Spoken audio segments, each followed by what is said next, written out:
Acordei com Will no pensamento. Quis perguntar ao padre Cal o que mais ele sabia dos planos de Will. Enquanto permanecia ali deitado, pensando, ainda fechado no saco de dormir, o padre Cal entrou em silêncio no aposento e começou a reacender o fogo. Abriu o fecho Eckler do saco e ele me olhou, alertado pelo som. "Bom dia, como passou a noite?" disse. "Bem", respondi, levantando-me. Ele pôs novos gravetos sobre o carvão e depois pedaços maiores de madeira. "O que disse Will que ia fazer?" perguntei. Padre Cal parou e se voltou para mim. Disse que ia à casa de um amigo guardar uma informação que estava esperando, aparentemente sobre a nona visão. "Que mais disse ele?" Que achava que o cardeal Sebastian pretendia encontrar a última visão por si mesmo, e parecia estar perto disso. Acha que a pessoa que controlar a última visão vai determinar se o manuscrito será um dia distribuído e compreendido amplamente. Por quê? Na verdade, não estou muito certo. O Will foi um dos primeiros a recolher e ler as visões. Talvez a entenda melhor que qualquer pessoa viva. Ele sente, eu acho, que a última visão tornará todas as outras mais compreensíveis e aceitas. "Acha que ele está certo?" perguntei. "Não sei", ele respondeu. "Não compreendo tanto quanto ele. Tudo o que compreendo é o que se espera que eu faça." "Que é?" Ele fez uma pausa rápida e respondeu. "Como eu disse antes, minha verdade é ajudar as pessoas a descobrirem quem realmente são. Quando li o manuscrito, essa missão ficou clara para mim. A sexta visão é a minha visão especial. Minha verdade é ajudar os outros a alcançarem essa visão. E sou eficiente, porque eu próprio passei por todo o processo." "Qual era o seu drama de controle?" perguntei. Ele me olhou divertido. "Eu era um interrogador. Dominava as pessoas descobrindo alguma coisa de errado em como viviam suas vidas?" "Exato. Meu pai era um coitadinho de mim, e minha mãe uma distante. Me ignoravam totalmente. O único meio que eu tinha para conseguir alguma energia de atenção era espionar o que eles faziam e depois apontar alguma coisa errada." "E quando acabou esse drama?" "Há 1 ano e meio, quando conheci o Padre Sanches e comecei a estudar o manuscrito. Depois de ter observado de fato meus pais, compreendi o que minha experiência com eles me preparava para fazer. Veja, meu pai defendia as realizações. Era muito voltado para cumprir metas. Planejava cada minuto de sua vida e se julgava pelo quanto havia feito. Minha mãe era muito intuitiva e mística. Acreditava que cada um de nós recebia orientação espiritual e que viver era seguir essa orientação." "O que pensava seu pai disso?" "Achava uma loucura." Sorri, mas não disse nada. "Pode ver onde isso me deixava?" perguntou o padre Cal. Sacudi a cabeça. Não conseguia compreender bem. "Por causa do meu pai", ele explicou, "fui sensibilizado pela ideia de que a vida era realização. Ter uma coisa importante a fazer e conseguir fazê-la. Mas ao mesmo tempo minha mãe estava ali para me dizer que a vida era orientação interna, uma espécie de orientação intuitiva. Compreendi que minha vida era uma síntese das duas opiniões.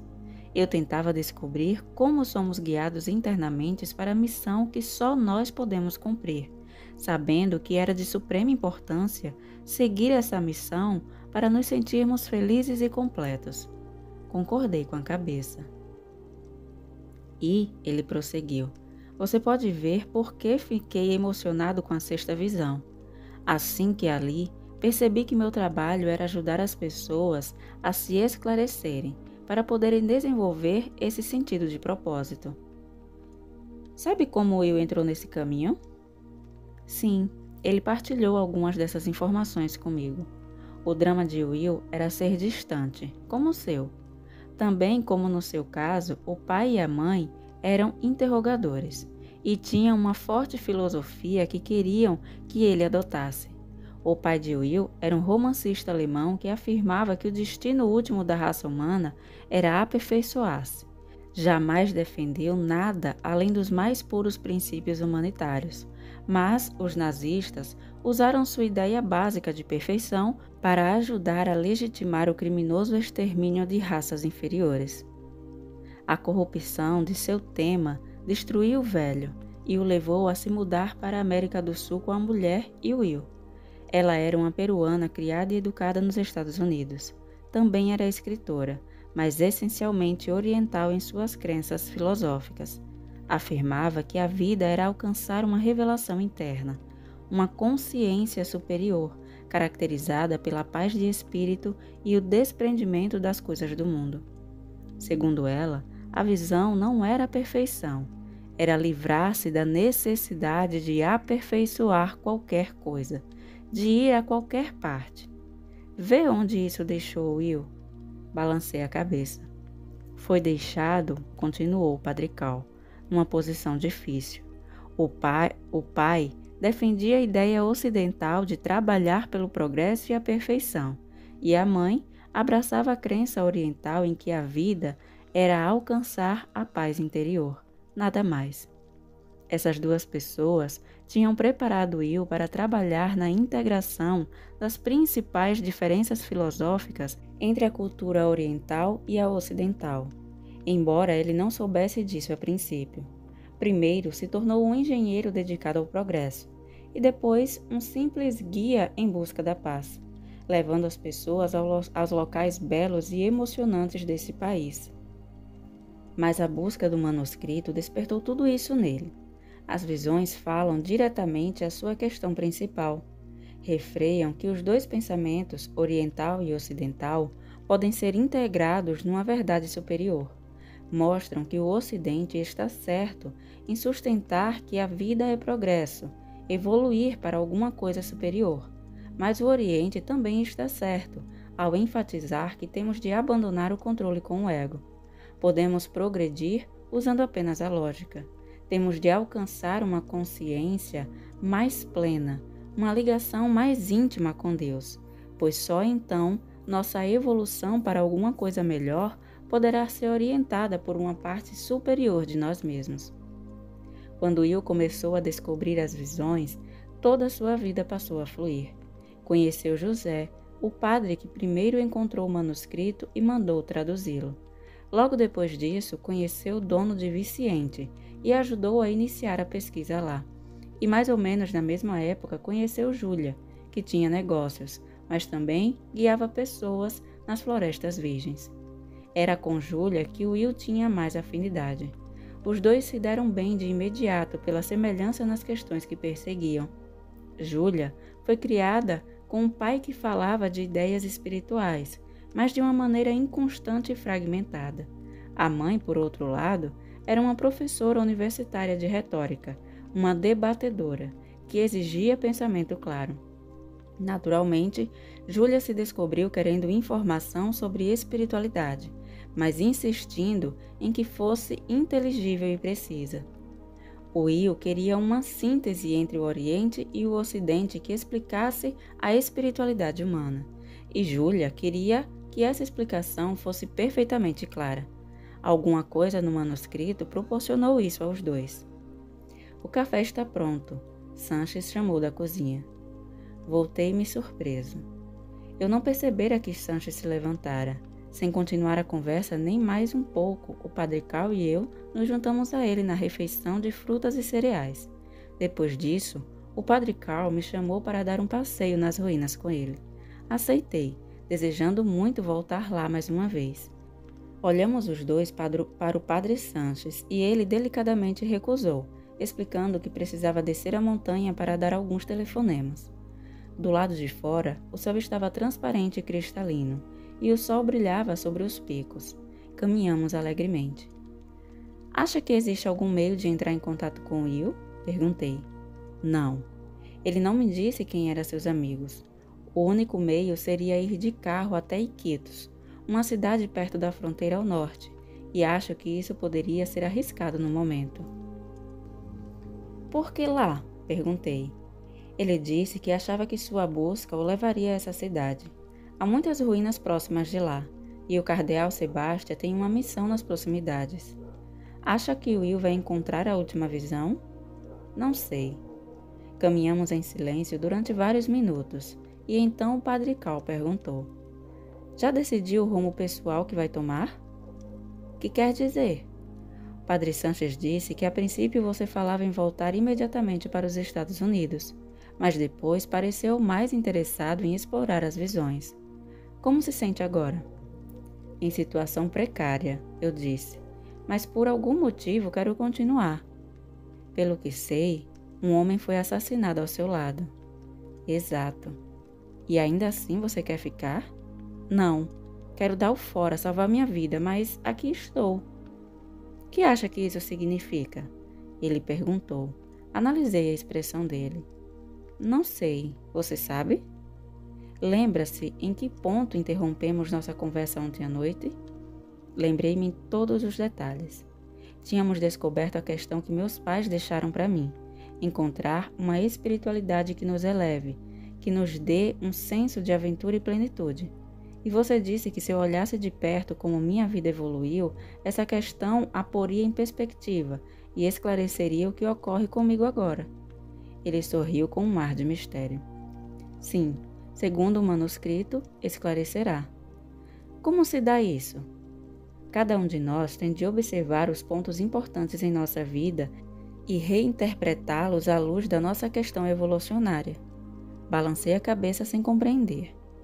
Tente perceber a sequência de interesses, amigos importantes, coincidências que ocorrem em sua vida. Não estavam conduzindo você a algum lugar? Pensei em minha vida desde a infância, mas não consegui encontrar um padrão. Como você passava o tempo quando garoto? Ele perguntou. Não sei, fui uma criança típica, acho. Lia muito. Que lia? Histórias policiais na maior parte, de assombrações, esse tipo de coisa. O que aconteceu em sua vida depois disso? Pensei no efeito que meu avô tinha sobre mim e falei ao Padre Cal do lago e das montanhas. Ele balançou a cabeça como quem entende. E depois que você cresceu, o que aconteceu? Fui embora para a faculdade. Meu avô morreu quando eu estava fora. O que estudou na faculdade? Sociologia. Por quê? Conheci um professor de quem gostei. O conhecimento que ele tinha de natureza humana me interessou. Decidi estudar com ele. E aí, o que aconteceu? Me formei e fui trabalhar. Gostava do trabalho? Sim, durante muito tempo. Quando as coisas mudaram? Senti que o que fazia não era completo. Trabalhava com adolescentes com distúrbios emocionais e achei que sabia como eles poderiam transcender seus passados e interromper aquela representação tão autodestrutiva. Achei que podia ajudá-los a prosseguir em suas vidas. Acabei percebendo que faltava alguma coisa na minha técnica. E aí? Desisti. E aí uma velha amiga me telefonou e me falou do manuscrito. Foi quando decidiu vir ao Peru? É. O que acha de sua experiência aqui? Acho que estou louco. Acho que vou acabar assassinado. Mas que acha da maneira como sua experiência se desenrolou? Não compreendo. Quando o Padre Sanches me contou o que acontecera com você desde que chegou ao Peru, eu fiquei espantado com a série de coincidências que o puseram diante das diferentes visões do manuscrito na hora em que precisou delas. O que acha que significa isso? Perguntei. Ele parou de andar e olhou para mim. Significa que você estava pronto. Você é como o resto de nós aqui. Chegou a um ponto em que necessitava do manuscrito para continuar a evolução de sua vida. Pense como os acontecimentos da sua vida se encaixam. Desde o início, você se interessa por temas misteriosos, e esse interesse o levou finalmente a estudar a natureza humana. Por que acha que conheceu aquele professor em particular? Ele cristalizou seus interesses e o levou a examinar o maior mistério de todos, a situação do homem neste planeta, a questão do que é a vida. Então, de alguma forma, você compreendeu que o sentido da vida estava ligado ao problema de transcender o nosso condicionamento passado e levar nossas vidas à frente. Por isso é que você trabalhava com esses garotos. Mas como você pôde compreender agora, isso exigia as visões para esclarecer o que faltava à sua técnica com esses jovens.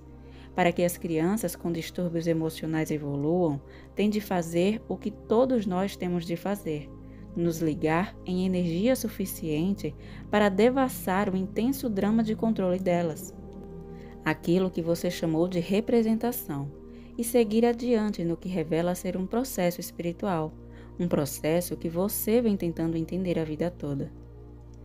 Veja a perspectiva mais ampla nesses acontecimentos. Todos os interesses que o levaram para frente em seu passado, todos os estágios do crescimento, estavam apenas preparando você para estar aqui, agora, explorando as visões. Você tem trabalhado em sua busca evolucionária de uma espiritualidade elevadora durante toda a sua vida. E a energia que adquiriu do local natural onde cresceu, uma energia que seu avô tentava lhe mostrar, lhe deu afinal coragem de vir para o Peru. Você está aqui porque é onde tem de estar para continuar a evolução. Toda a sua vida tem sido uma longa estrada conduzindo diretamente a este momento. Sorriu. Quando você integrar plenamente essa visão de sua vida, terá realizado o que o manuscrito chama de uma clara consciência de seu caminho espiritual. Segundo o manuscrito, todos nós temos de passar o tempo que for necessário nos submetendo a esse processo de esclarecimento de nosso passado. A maioria de nós tem um drama de controle que precisa superar, mas assim que o fazemos, podemos compreender o significado superior do motivo de termos nascido de nossos pais específicos e para o que todas as voltas e viradas de nossas vidas nos preparavam para fazer. Todos temos um propósito espiritual, uma missão, que temos perseguido sem plena consciência disso. E assim que os introduzimos completamente em nossa consciência, nossas vidas podem decolar. No seu caso, você descobriu esse propósito. Agora tem de progredir, deixando que as coincidências o conduzam em uma ideia cada vez mais clara de como seguir essa missão a partir de agora. O que mais tem de fazer aqui? Desde que está no Peru, você tem usado a energia de Will e do Padre Sanches, mas agora é hora de aprender a evoluir por si próprio, conscientemente. Ia me dizer mais alguma coisa, mas ambos nos distraímos ao ver o caminhão de Sanches desabalando atrás de nós. "Que é que há?" perguntou o Padre Carl. "Preciso voltar à missão tão logo consiga arrumar minhas coisas", disse Sanches. "As tropas do governo estão lá, e o cardeal Sebastião." Nós dois saltamos dentro do caminhão e Sanches retornou à casa do Padre Carl, dizendo-nos no caminho que as tropas estavam em sua missão para confiscar todas as cópias do manuscrito e possivelmente fechar as portas. Chegamos à casa do Padre Carl e entramos depressa. Padre Sanches começou logo a arrumar seus pertences. Fiquei ali, pensando no que fazer. Enquanto eu observava, o Padre Carl se aproximou do outro padre e disse: "Acho que eu devia ir com você." Sanches se virou. "Tem certeza?" "Sim, acho que devo." "Para quê?" "Não sei ainda." Sanches fitou-o por um momento. Depois voltou a embalar suas coisas. "Se acha que isso é melhor?" Eu me encostava no alisar da porta. "Que devo fazer?" perguntei. Os dois olharam para mim. "Você é que decide", disse o Padre Carl. Apenas fiquei olhando. "Você tem de tomar a decisão", exclamou Sanches. Eu não conseguia acreditar que eles estivessem tão desligados em relação à minha opção. Ir com eles significava a captura certa pelas tropas peruanas. Contudo, como iria eu ficar ali, sozinho? "Olhem", eu disse, "não sei o que fazer. Vocês têm de me ajudar. Alguém lá pode me esconder?" Os dois se entreolharam. "Acho que não", disse o Padre Sanches. Olhei para eles, um nó de ansiedade crescendo no estômago.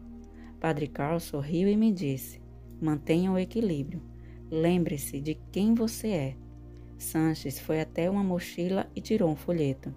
"Aqui está a cópia da sexta visão", disse. "Talvez lhe ajude a decidir o que fazer." Quando peguei a cópia, Sanches olhou para o Padre Carl e perguntou: "Quanto tempo você precisa antes de irmos embora?" "Tenho de entrar em contato com algumas pessoas", disse o Padre Carl. "Provavelmente 1 hora." Sanches me olhou. "Leia e pense durante algum tempo. depois conversaremos. Os 2 homens retornaram aos seus preparativos e eu fui lá para fora e me sentei numa pedra grande e abri o manuscrito. Ele repetia as palavras exatas do padre Sanches e do padre Carl. Esclarecer o passado era um processo preciso de tomarmos consciência de nossas maneiras individuais de controle, aprendidas na infância. E assim que pudéssemos transcender esse hábito, dizia, descobriríamos nossos eus superiores, nossas identidades evolucionárias. Li todo o texto em menos de 30 minutos e quando terminei, compreendi afinal a visão básica. Para podermos entrar no estado mental especial que tanta gente estava vislumbrando, a experiência de nós mesmos avançando na vida, orientados por consciências misteriosas, tínhamos de acordar para quem de fato éramos. Neste momento, o padre Carl contornou a casa, me localizou e veio até onde eu me sentava. Terminou? Perguntou. Sua atitude era simpática e amistosa como sempre. Sim. Se incomoda se eu me sentar com você um instante? Gostaria que fizesse isso. Ele tomou posição à minha direita e, após um período de silêncio, perguntou: Você compreende que está em seu caminho de descoberta aqui? Eu acho, mas e daí? Agora você precisa mesmo acreditar nisso. Como, se sinto tanto medo? Você precisa entender o que está em risco. A verdade que busca é tão importante quanto a evolução do próprio universo, pois permite que a evolução prossiga. Não percebe? O padre Sanches me falou de sua visão de evolução no topo da montanha. Você viu como a matéria evoluiu da simples vibração de hidrogênio até a humanidade. Você se perguntou como os seres humanos desenvolveram essa evolução. Não encontrou a resposta. Os seres humanos nascem em suas situações históricas e descobrem alguma coisa para acreditar. Eles formam uma união com outro ser humano que também descobriu um propósito. Os filhos nascidos dessa união reconciliam então essas duas posições, buscando uma síntese mais elevada, orientada pelas coincidências. Tenho certeza de que você aprendeu na quinta visão que todas as vezes que nos enchemos de energia e ocorre uma coincidência que nos faz progredir em nossas vidas, estabelecemos esse nível de energia em nós mesmos e assim existimos numa vibração mais elevada. Nossos filhos pegam nosso nível de vibração e o elevam ainda mais alto. Essa é a maneira como nós, como humanos, continuamos a evolução. A diferença hoje com essa geração é que estamos prontos para fazer isso conscientemente e acelerar o processo. Não importa o medo que você tenha, agora não lhe resta opção. Assim que se aprende o que é a vida, não há como apagar esse conhecimento. Se tentar fazer alguma outra coisa com sua vida, vai sempre sentir que lhe falta alguma coisa. Mas que faço agora? Não sei. Só você sabe. Mas sugiro que primeiro tente absorver alguma energia. Padre Sanches dobrou a quina da casa e juntou-se a nós, evitando cuidadosamente encontrar nossos olhos ou fazer ruído, como se não desejasse nos interromper. Tentei me concentrar e focalizar os picos das montanhas que circundavam a casa. Inspirei profundamente e compreendi que tinha estado totalmente absorvido em mim mesmo desde que sentara ali fora, como se tivesse tido uma visão de túnel. Isolara-me da beleza e majestosidade das montanhas.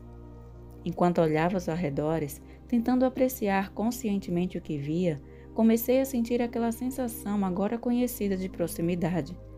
De repente, tudo parecia apresentar mais presença e brilhar ligeiramente. Comecei a ficar mais leve, meu corpo mais flutuante. Olhei para o padre Sanches e depois para o padre Carl. Eles me olhavam intensamente e eu diria que viam meu campo de energia. Como pareço? Parece estar se sentindo melhor. Fique aqui e intensifique sua energia o máximo possível. Ainda temos uns 20 minutos de arrumação das coisas. Sorriu de um modo estranho. Depois disso, continuou, você estará pronto para começar.